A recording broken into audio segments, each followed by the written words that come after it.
In prison, there was an unwritten rule. Anyone who tried to escape would be thrown into a tiny outdoor cell barely a square meter wide. In the brutal cold of -40 degrees, they had to endure freezing rain and survive 5 full days. Everyone thought he would die, yet this man miraculously held on. His iron will even earned a flicker of respect from the Soviet captain in charge. But the officer still doused him with icy water without mercy. When the man staggered back into his cell, he was horrified to find every pair of eyes on him filled with rage. Because of his escape attempt, the Soviets had cut off food rations for 5 days. Starving and furious, his fellow prisoners turned their anger into ruthless beatings. This was a Soviet prisoner of war camp inside the Arctic Circle, filled with captured German soldiers. Unlike ordinary prisons, there were no fences, no barbed wire, no watchtowers. Even if someone got out, crossing 4,000 kilometers of frozen wilderness alone was impossible. Their fate was sealed. Endless labor in the lead mines, work that broke their backs and stripped away whatever spirit of soldiers they once had. But Givens was different. His eyes still burned with determination, never letting go of the hope of escape. Because 14,000 kilometers away, his wife and daughter were waiting for him to come home. One night,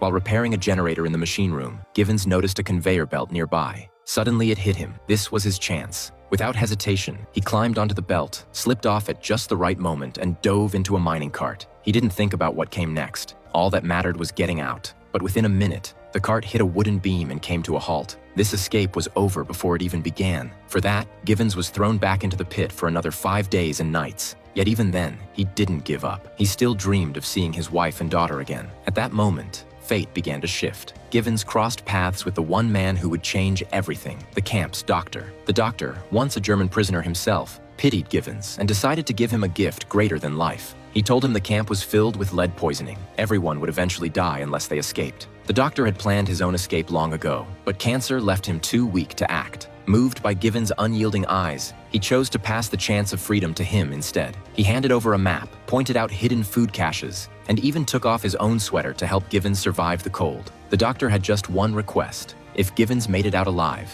he had to visit the doctor's family on his behalf. With the doctor's encouragement, Givens stepped into the blizzard, beginning his 14,000-kilometer journey home. The next day, when the Soviet captain discovered the escape, he stormed into the infirmary. But to his shock, the doctor had already taken his own life. He then turned to interrogate the other prisoners, but not a single one betrayed Givens. 5 days later, the search team returned, reporting that they had scoured 30 kilometers in every direction and found nothing. Everyone assumed Givens had frozen to death, but the captain remained convinced he was still alive. Out on the run, Givens eventually finished the last of the doctor's food. Surrounded by endless white snow, he collapsed to his knees, completely spent. At last, hunger and cold overwhelmed him, and he fell unconscious in the storm.